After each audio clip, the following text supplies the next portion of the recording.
Bonjour à tous. Aujourd'hui, j'ai une pièce d'équipement que j'ai possiblement vue dans pratiquement tous les surplus que j'ai visités. Il s'agit du Strungepack de l'armée est-allemande. Ici, j'ai aussi la ceinture et le harnais. Évidemment, ce sac a été vu, comme je vous dis, dans pratiquement tous les surplus à un prix relativement ridicule. Des fois, c'est entre 1 et 5 dollars selon. Quelquefois avec le harnais ou pas. Bon. Euh, on pourrait dire qu'il y a deux générations de ce sac. La première est de 1965 à 68 et on peut reconnaître la différence, premièrement par la couleur du motif, euh, qu'on appelle le Strichmuster, ou on l'appelle aussi le Strichtan, ou en anglais le rain, ou le motif de pluie. La première génération ici est plus pâle et les lignes sont un peu plus minces, et la deuxième génération est un peu plus foncée avec les lignes un peu plus épaisses.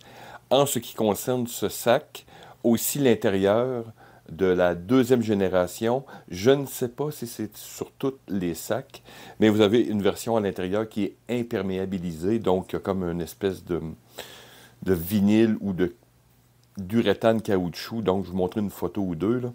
Mais c'est pour vous démontrer les différences. Dans tous les cas, il s'agit d'une pièce, en détaillant, fait de coton très épais, le même que l'on retrouve dans les demi-abris de la même époque aussi.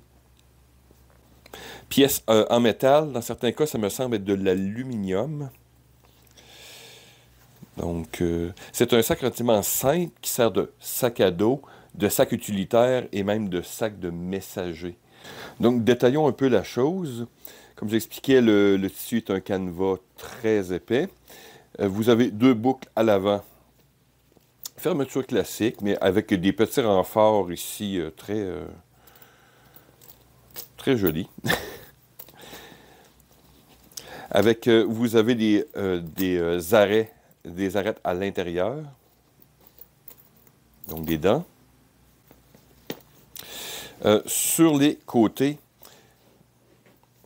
ici, vous avez un passant qui est fait pour une sangle, puisque le sac est fait pour être porté d'une certaine configuration, c'est-à-dire avec votre demi-abri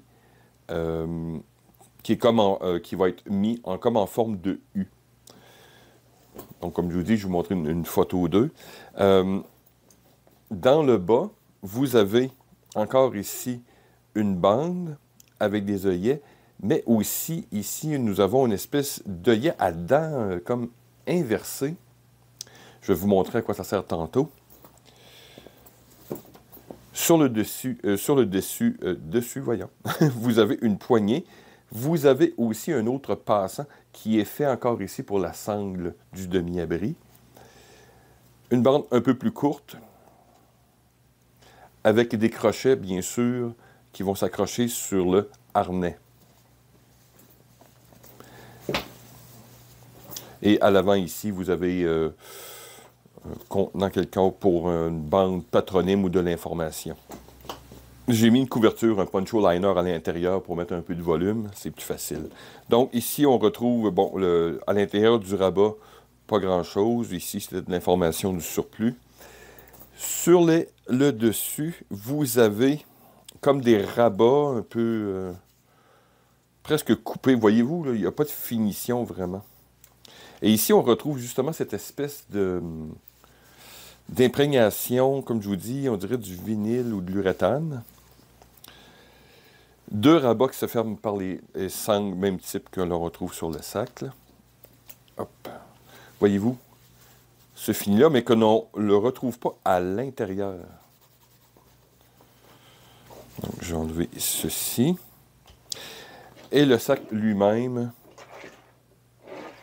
n'a aucune division particulière, n'a rien d'autre. Ce n'est qu'un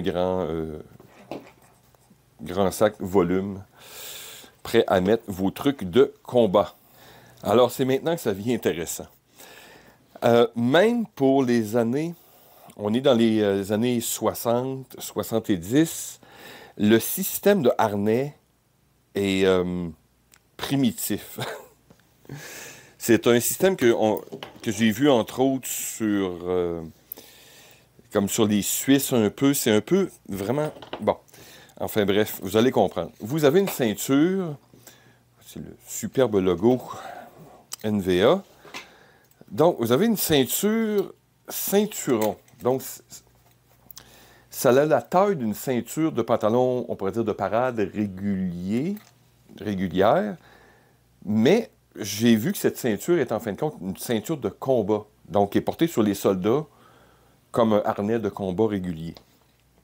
Comme je dis, je vais vous montrer une photo ou deux. Et le harnais,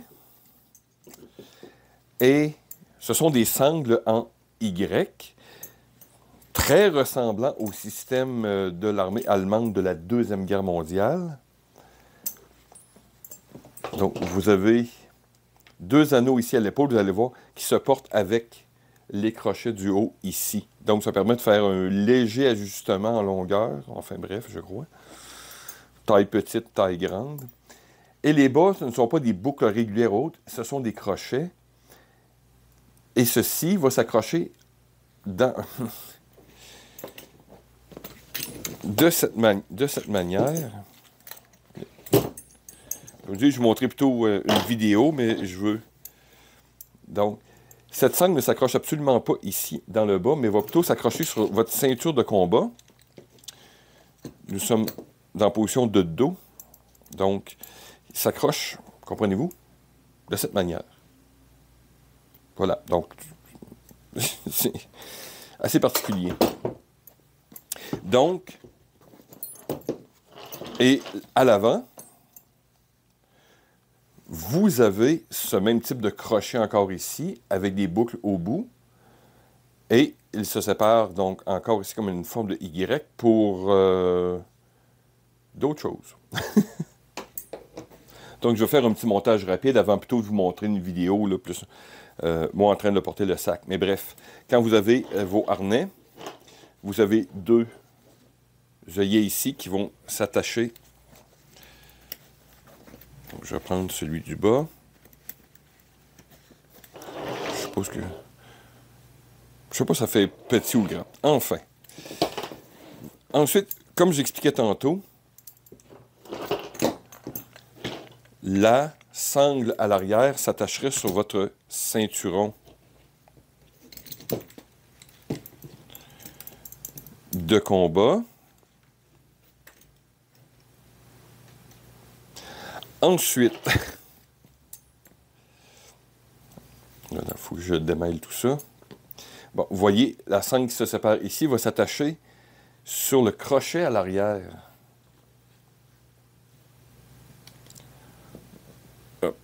Donc, avec un peu...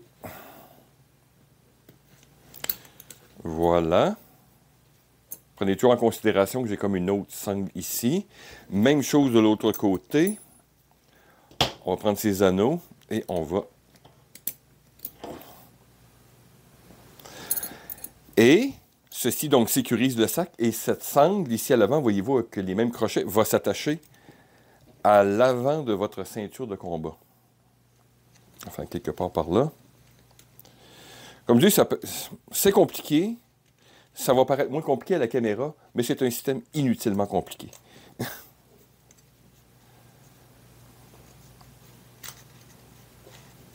Voilà. De cette manière. Donc, vous avez un breulage avec beaucoup de métal, d'aluminium, qui est plus ou moins pratique. Mais comme je vous dis, ça devait venir de un peu le système de la Deuxième Guerre mondiale qui essaie de moderniser, puisqu'on retrouve ici au lieu du canevas, des trucs de même, du nylon. Et les attaches du bas ici, comme je dis, ça s'accroche dans les équipements. C'est vraiment pas un harnais qui est pratique. Mais je comprends à l'époque, quand ils voulaient vraiment séparer l'armée, identifier différemment l'armée est-allemande, puis évidemment, l'Allemagne de l'Ouest ont fait leur truc aussi. Donc, voilà. Maintenant, vraiment, comme j'explique souvent, c'est pas ce que ça coûte, c'est qu'est-ce que ça vaut. Est-ce que ce sac serait un sac vraiment d'aventure ou de survie? J'ai vu une, deux personnes qui semblent s'avoir forcé pour recycler ce sac en quelque chose, mais je vous dis sincèrement que c'est vraiment pas... Tout ce système-là, c'est vraiment pas pratique. Du tout, du tout, du tout. Trop de métal, trop bruyant. Mais... euh, on retrouve souvent ces poches-là. Je l'ai vu quand j'étais dans les traîneaux à chiens. On avait de ces différents sacs sur les traîneaux. Puisqu'ils sont extrêmement robustes, je peux vous dire, sont à la limite indestructibles. Regardez comment c'est vraiment pas pratique. C'est du n'importe quoi. Et évidemment, beaucoup de personnes vont euh, les convertir en d'autres choses. Je l'ai vu sur des vélos, sur des motos, et des fois, si c'est pas pour un sac à dos, comme je dis, ça fait un sac, exemple, pour aller à la salle de tir, par exemple, pour des munitions. C'est un sac très cool. Le camo est étrange, mais tu sais, en même temps qu'il fait, c'est militaire, en même temps que ça a un look civil maintenant, dans l'époque, dans les années 2000 maintenant. Euh, c'est d'équipement qui dépassait, donc ça fait un sac sympathique, sac d'école, que vous pouvez traîner de cette manière, disons. Fourre-tout, sac de survie dans votre voiture. Voilà, c'est sur des vélos, ces trucs de même. C'est sympathique. Je n'avais converti un parce que j'aime le sac. Le format est vraiment bien comme sac de messager. J'avais simplement attaché. J'avais pris des sangles ici. J'avais converti une ceinture en bandoulière. Et ça faisait un très bon sac euh, de messager de côté pour aller chercher trucs ou autre. Donc, voilà une des pièces militaires les plus connues dans les surplus militaires. Donc, voilà, merci de m'avoir écouté. À la prochaine.